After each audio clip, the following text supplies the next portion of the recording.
50. الرغيف ده ب 50 ممبار بس ب 1000 انا شهر. ولا شيل السلطه اللي انت عايزها. 1000 انا شهر. ليه الفيديو ده زعلك ولا ايه؟ الممبار ده بلد ده ضاني بتاع الخروف، كل خروف فيه قطعه واحده من دوت. الممبار ده بتاع الخروف، ما حدش يكتب الممبار على الجلد، ممبار خروف، الناس ممبار بلد. بتستغرب ان هو حجمه كبير. كبير، لان كل خروف فيه قطعه واحده بس. ايه بقى ده عن الممبار العادي؟ لا الممبار التاني الضاني بتاع الخروف بيتعمل لحمه، تلاقيه عند الجزار.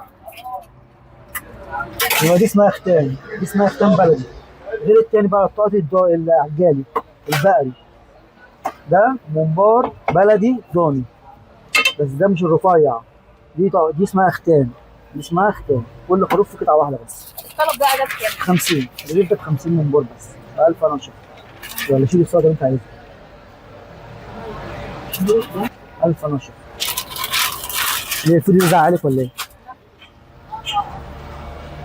هو بيشوفك ما يزعلش. الله يحفظك. انا حبة مية سلطة حتى نبلع بيهم. ده الويسك بتاع الغلابة. بسم الله الرحمن الرحيم.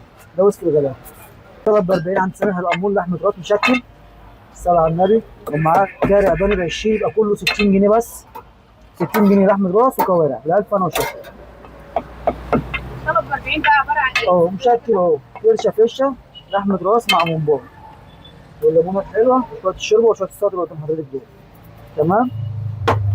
وينزل له كارع الحلال ضاني. بعد إذن حضرتك كده هنزل له الكارع.